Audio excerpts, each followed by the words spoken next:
All right, so this is the Boothbay Region Offshore Wind Benefits Group. And it is, what's the date today? I don't even know. May 4th, okay. I'm Nell Tharp, and with me here is... I'm Allison Evans, and I'm a Boothbay Harbor resident. I'm a Boothbay resident, thank you, Allison. And Dale? Dale Harmon, a selectman for the town of Boothbay and Boothbay resident, so. Okay, great. All right, so we have a very short agenda unless we get other people attending. Our goal is to get both, let's see if I can talk now, it's tired at the end of the day. If we can get both towns to have updates about this project on their standing agendas and have people from the select boards attend the meeting so we can start to make progress about whether what the projects the towns would like to see, whether they want to query the public, which is what the community group was poised to do and handed all the materials over to both towns, but it has sat there since then because it hasn't been a priority because NEAV has kind of been in a holding pattern while they're working on permits. And to make a determination about whether there'll be one project that's done jointly by both towns or whether there'll be two different benefit agreements with the towns. As citizens, our overall thing is to have one project that goes for both towns. I would agree. And just to bring you up to speed, Dale, you know, our original project that we wanted to see was sewer going over all the way to East Boothbay. But that seemed to be a complex and much more expensive project because the cap on this, we didn't know at the time, at this point is $1 million. There were a number of other projects, infrastructure for the school, or climate monitoring for the school. That was one that was interesting. NEAV specifies that it has to be related to health and safety. There was Police force supporting the police force in some manner to improve health and safety, bike and walking paths to go from along the route that the cable will ultimately come if it comes along 96. Right. So going from the substation all the way to Bigelow. And we did meet with DOT about that, and they were quite enthusiastic and said they had matching funds. So that would stretch the money further. That would definitely stretch the money further. That's good. Yeah. So, you know, and we have a whole matrix that identifies the projects that were identified so far and all of the conversations that we had, like with DOT, with CMP, with sewer district, etc. Any chance I could get a copy of those? Yes, absolutely. We have everything on a Google Drive, so I can just send you the link to that. Perfect. Realistically, I should send it out to everyone again. Okay. I know Julie, she was just elected to the select board. She was really interested in learning more about all this stuff too. Good. Yeah, That would be grand. Looking forward to working with her. And so if you have her email address, if it's not already on our list, if you can. I'll just add her, yeah. Get I it. don't think I have it, but I'll get it from her. Okay, that would be great. I might have it. I don't know. I can't swear to that. If I do, I'll send it. Yeah, and we have, you know, we set up a Gmail account for this group so that we could have it on the calendar, and it's by the group and not any one person's. Okay. And there's a few of us who are administrators, but I'm the only one who's really been using it. For the most part, me and Allison. Okay. Allison does the notes. We record it. All the recordings go up on YouTube, so they're open to the public. Okay. So that if the public wants access, and we have had a few comments from people who said, I'm really interested, and I reply to send your email to this email address and we'll get you on the mailing list, and then nobody takes the next step yet. So hopefully somebody will listen to this and they will say, oh yeah, I forgot to do that. And then the other piece of it is for us to act as I'm not sure what the right word is. I don't want to say public relations because that's not our job. Public awareness about the project and where it is. And Okay. other than putting the meetings and the minutes out, we haven't done anything to the paper again recently. So that is something that we should consider. Can we offer up like a public hearing, something that you can invite them to, and we can just have a question and answer session? Or is that too bold at this point in time we still got a ways to go before this project actually gets feet on the ground? So I think we've got to have a select person from each town first, Okay. so that we have that communication, because the public's going to want to know. And if we're not sure whether the towns want to work together, or we want to show that there's engagement by both towns, that it's not Booth Bay is doing more than Booth Bay Harbor, or we don't want to go any place where there's going to be that conflict. It doesn't serve anything. Agree. But we could do something in the paper that just says, here's where it is. It's not moving fast. That's why you haven't heard a lot about it. And we're waiting to find out from NEAV if they get their permits, and if they found out, they said they're waiting to find out if they can find a location for the manufacturer. So that is a big piece. So apparently they have to have that piece in place. Well, they everything else to talked go about that forward. early on, about having to be able to have it close enough where they can float it out. So they can't be floating it from, 200 miles away or something like that. It has to be relatively close to this point of land. It doesn't have to be right on here, but it does have to be in as the crow flies, not very far away. And finding a parcel of land big enough to do what they need to do, I think, is going to be a little bit of a challenge for them. But Well, and they had said that they thought that they would start putting everything in early 24, but if they have to create a manufacturing system, that just doesn't seem realistic. So this could drag on. And Rob has been very clear about saying, well, the benefits agreement is only if the project moves forward. so if the project stops, then we don't have any money anyway. Right. So again, it's, we're keeping these meetings going once a month just to make sure that we don't let this completely fall off the radar, and then all of a sudden they start up and we're behind the, behind everything. Okay. And I'm paraphrasing Rob, but when you have the videos, like, we ask pointed questions. Sometimes he answers them directly. Sometimes he doesn't answer them quite as directly. And it may be that he doesn't have that information, or he's not authorized to release it. So try to be respectful in that way. But I completely understand. it would be nice to know, where this is going, and if they are moving forward with these other steps, because it seems like we haven't really heard a whole lot lately.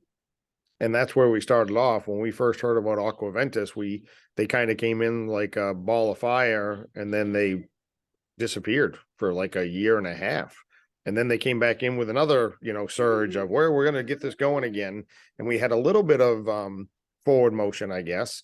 And then again, they kind of waned off. And then all of a sudden there was test boring going on, and everybody's going like, what is going on? And so I've often said, and this is not a criticism. I know what it's like to do large projects, and it's not easy, but and they got better at it, but their communication early on with the public was probably a miss more than anything else. Yeah, it was not good. Yeah. And Rob, I will say, has been very good about it. He takes the pointed questions and he handles them well. He seems fairly unflappable. There's not always a lot of information that comes, but he does try to attend the meetings on a regular basis. Today, he's got one of his kids has something that he made a commitment to be there, and I always support family first, so I'll go with that. Yeah, so, I think that having some kind of timeline, he keeps saying that, we should have something by the fall of this year. It was earlier and that, it keeps getting bumped back. So, I guess part of what would be helpful to have the select board members go, okay, here's what we want. This is what we need to move to the next step, and we're going to put it on hold here. But until we have everyone together saying, this is what we'll do if this funding comes in, then we don't want them to say, yes, we're ready to go, and then we're scrambling trying to come up with an agreement. Couldn't agree with you more. I got to ask, just because I haven't been involved in this in the early on stages of this, the $1 million is $1 million for the whole project, not Booth Bay and Booth Bay Harbor each gets $1 million. That is correct. Okay, just want to make sure. That is correct. And that's why looking for things like from DOT where they have some matching funds will make a big difference if, depending on what we want to do. I feel like that one has become the most popular because of that. I mean, if the $2 million is a lot more than one. And they have it's a community fund, so it's not necessarily 50%. Okay. So, and I have to look back at my notes because I'm the person who talked to, can't think of his name. I could see it for a second and then it was gone. Right. The gentleman who was, we actually went over details of where we could put crosswalks in East Booth Bay, how we could put in raised handicapped accessible crosswalks that would be plowable and still serve as speed humps to slow traffic. Right, speed Right. table.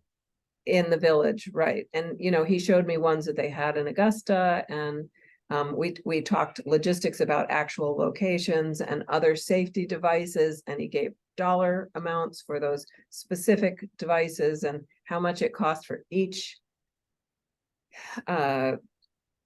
crosswalk, and how it would be fine to do a bike walking path that was just the shoulder. So it's the same pavement, there's no curbing, so it's much less expensive to do. And then when it got to the village, how it could be in the same roadway, and the roadway would then get marked. Okay. That it was a multi-purpose roadway for both bicycles and motorized vehicles. Okay. So that sounded like a very doable project within the budget. But again, is that what wants to happen? Is there something else? Someone said, well, what about the sidewalk going from the Y up to Clifford Park? That's not finished. And so the question came up, well, is funding that's budgeted for that already? I know the plans are already in place. So those are questions that the towns have to answer. We can't answer them as a citizen group. No, and I can speak on that a little bit. I don't want to go too far down this path, but like Booth Bay sidewalks for the most part are complete.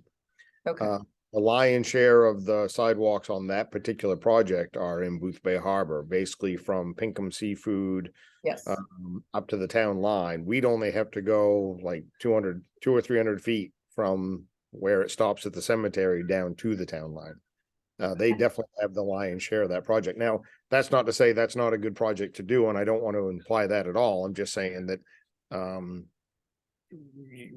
because of the roundabout project, most of ours were completed at that point in time. Right, right. But the question got raised about whether it was not being done because it was being done in phases and that there was money budgeted versus no money budgeted, and that's why it's not moving forward. So when the project came to fruition, it was, or came to be started to talk about, it was like 12 years ago. There was a budget that was much, much smaller than what actually would take to do it nowadays. Booth Bay actually got theirs done because of the roundabout and the funds that we had. And Booth Bay Harbor had a very smaller portion, which is the rest of that was actually supposed to do the completion of the sidewalk 12 years ago. And it only managed to go from the YMCA to Pinkham's. That's how much money they had. And to my knowledge, there are more matching funds. The state has said that there are potential funds out there. We actually met with DOT the other night at the Edgecombe Select Board that Dan mentioned that maybe we could jump onto that project because they're going to be doing a kind of a maintenance rebuild of asphalt in 2024. And there's, value in doing a project like that at the same time. Yes. So we're apt to see that come to fruition if we're lucky. But again, a lot of that's going to depend on Booth Bay Harbor, because it's up to them. It's their town. It would up to them to kind of produce the matching funds for the state. Again, I'm just informing. I'm not trying to say we Yep. should. Otherwise, just trying to let you know what I know. But that's where the public discussions would be helpful, because if the public said the sidewalk from Pinkham's to Clifford Park is a higher priority because it serves the year-round population better than Yep. sidewalk from, and again, I'm just playing devil's advocate here. I'm not saying this is my opinion, but someone might find that that's of more value than one that would more likely serve the tourists going from the substation to East Booth Bay Village. So that's where public input becomes really important, and the select board people become very important, because we don't, unless we attend all the meetings, we don't have this information. I understand entirely, and I agree with you. I think public input is hands down the most valuable piece of all of this, because let's face it, there's 5 guys sitting at a table or 7 people sitting on a board. These decisions are bigger than that, and the more input you have, the more you can base a valuable and a cognizant decision on what's priority, without always having to take everything to vote too, because vote's a wonderful thing, but that slows a process down exponentially.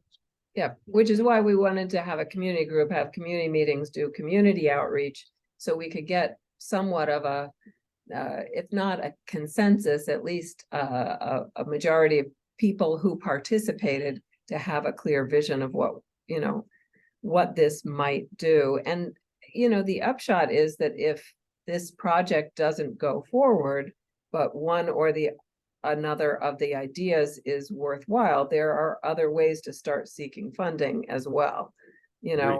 for the towns. So, for example, if DOT was going to be paving 96 to the East Booth Bay line, they've paid from the East Booth Bay line into the village recently, but they haven't paid the other part. If a shoulder got built into that where it could be a bike lane, at least for part of it. Right. So, And that is part of the 2024 project. So, that's why the LCP, what we could refer to as the skinny mix, that's why it stopped at Bradley Road. Okay. They're planning on putting that portion of Route 96 into the rebuild of 27 next year. So okay. I just learned that Monday night. So, Right. Okay. So that's good information to have. And of course, the other thing is, well, what is the route if they do put the cable in for the offshore wind demonstration project? Just to clarify that it's the demonstration project as opposed to one that is about actually producing wind. Yes, using an array. Thank you. You got all the words tonight, Allison. I love it. They're going to be in the utility right of way, but if they've just paved, is there going to be crossings that disrupt brand new pavement and that kind of stuff? Like, I can't believe that they haven't had the opportunity to, let me rephrase that.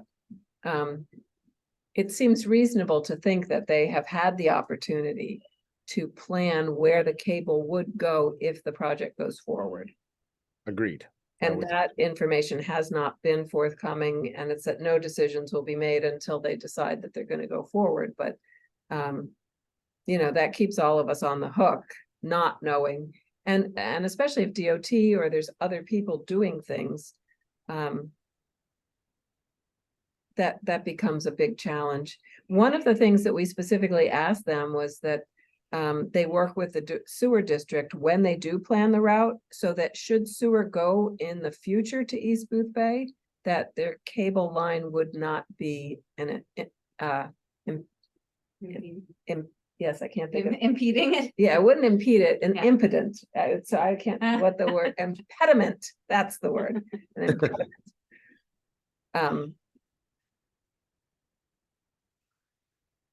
Yeah. there's only a few places where they can really lay the line in the ground, and that was really interesting talking to the sewer district.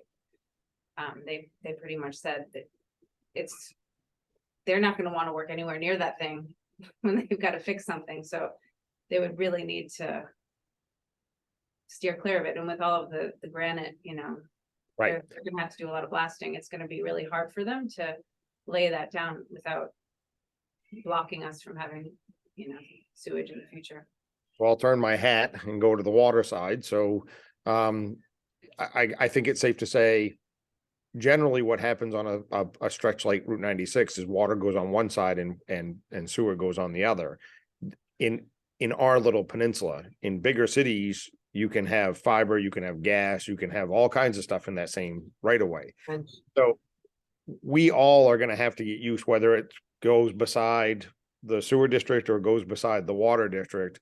We're all going to have to get used to having this large cable. And you're right, none of us are going to want to necessarily be around it, but it'll just be a learning curve on how to dig and maintain and handle your infrastructure around that large cable. yeah, It's I guess I'm just saying it is what it is. We might not like it, but it's going to be there someplace, and we're going to end up because this is what I do, even if it's on the opposite side of my water main, doesn't mean we have somebody that's on that side of the road that we're going to have to dig across and get to across that cable no matter what. So you're going to deal with it in one capacity or the other. And that's fine. I have no problem. I personally don't have any problem with that. I know it's coming and preparing for it for a long time now. yeah.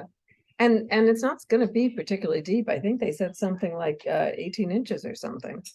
18 to 36 is generally where power goes. Okay. One of the reasons I've always and this is just Dale Harmon, the citizen, not water district, not selectman, Dale Thank you. Harmon, citizen. I kind of like the multi-use kind of 10-foot paved swath, because they could literally put their cable at one edge or the other. Sewer could, potentially go in that same area and still have separation. Water could be on the other side of the road, and everybody fits in there, and everybody would kind of know where everybody else's infrastructure is. Yeah. So having that 10-foot multi-use for the concept of infrastructure is really cool. Is it what everybody wants? I have no idea. And I'm not trying to push or sway or any of that. I'm just saying that for me, the citizen, I've always wanted to have a place where bikes can ride, where there are places on that road that are incredibly narrow, and bikes, they're terrifying for me, not because I have nothing against people that ride bikes. They just put us all in a hard spot at times. I'm going to put it that way.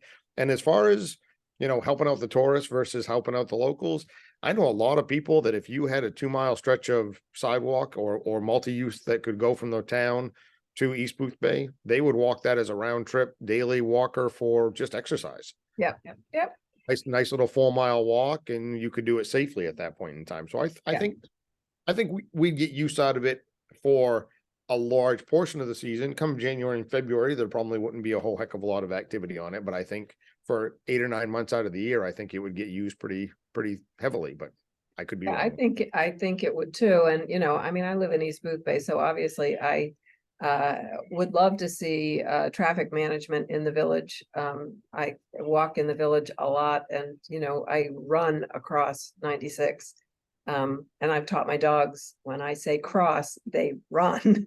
Because you never know when somebody's going to be come flying down there, and it might be 25-mile-an-hour speed limit, but people are going 40 and 50. Yes. And it needs some management, but it'd be nice to do it without too much disruption.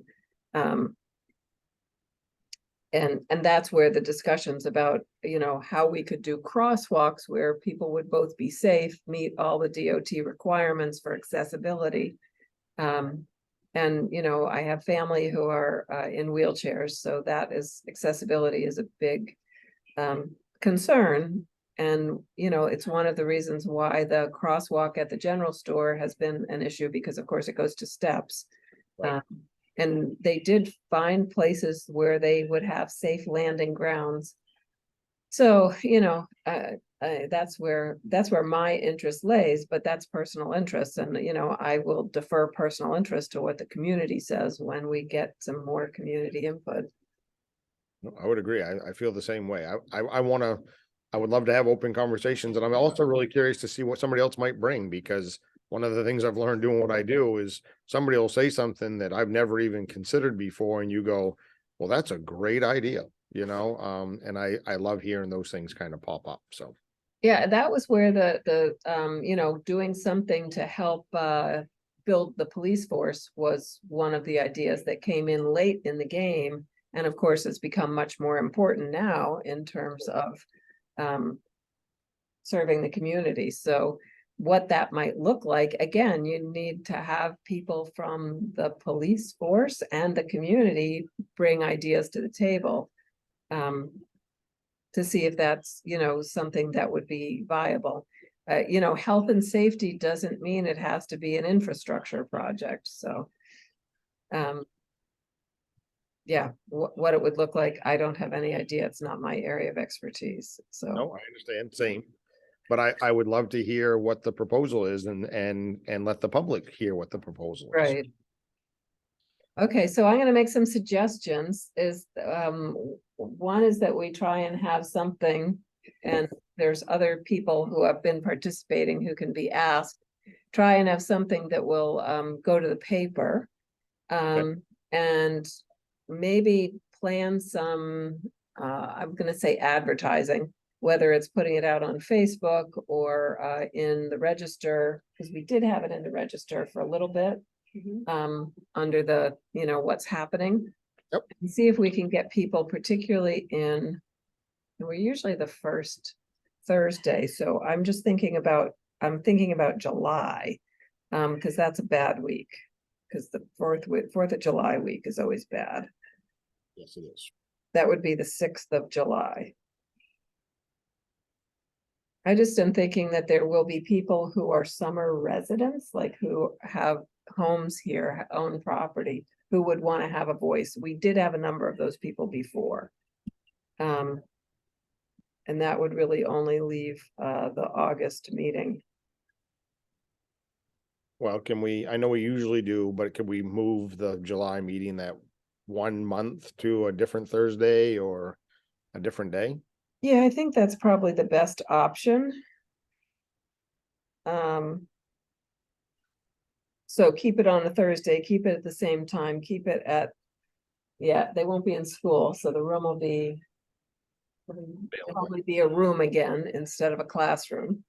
So I'll check with them and see if we can move the July one to, trying to think where I have people coming and going. Probably just the week after, which is the 13th. Okay, Unless you guys have any strong preferences, but no, I'm fine either way. Not gonna be anywhere. yeah, I'm not going. Well, actually, I'm gonna go visit I won't be here the 20th. I'm going to see my cousin whose husband is dying of pancreatic cancer. I don't want to put that in I here. think I'm gonna have family here on the 13th. On the 13th. I believe I'm gonna have family here on the 13th. All right.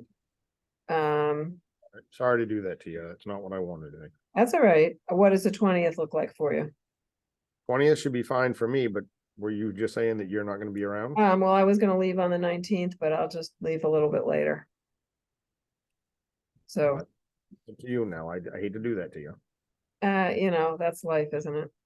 It is. I could make somebody else be in charge for a change. Allison Roy has done this before. Yeah, yep, yeah. And I could probably figure it out, but I don't have all this stuff. Yeah, well, we're not using the little one today, so. Yeah, so I mean, if we have some advertising and we get people and we have people from the select boards at that point, that would be great to get some public input. And if we put a little pressure on Rob saying, we want an update and invite Channel 7 and the paper to it as well. Yeah, I think it's a great idea, to be honest with you. So, you know, that way, if we do that on July 20th and the next meeting is August 3rd, then if there are people who see that stuff and they want to come, they'll come in August, and that gives equal opportunity for property holders who don't live here year round, because I know that's often, it's like, well, you know, we don't get to vote on things. No, you don't. If you're not a resident, you don't get to vote. It's the same all over the country. But this is not something that we expect to go to a vote, so it seems like it would be a great way to have more input.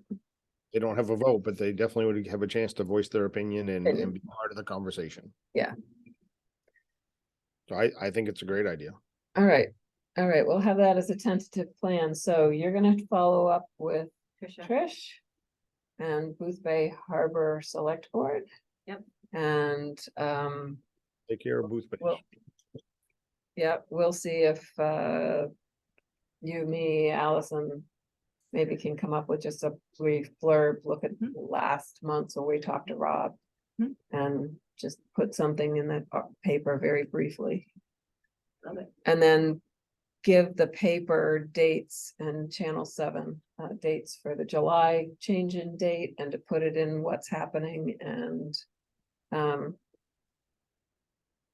I think we mentioned right in that same one too, that the next meeting will be on August 3rd. So if they don't have an opportunity to get to that 20th, it's only a couple of weeks later and they'll have another opportunity. right, but we'll try to get the paper here for the July one. Yep. So that and I'll verify with Rob first that he will be able to be there on that date, because if he can't, then we'll have to rethink it. And that's fine, just let me know. Because hearing from him, it makes a big difference, because he's, you know, we're all talking in a fishbowl. You know, he's the one who can tell us actually about where the project is. No, I agree entirely. So, okay.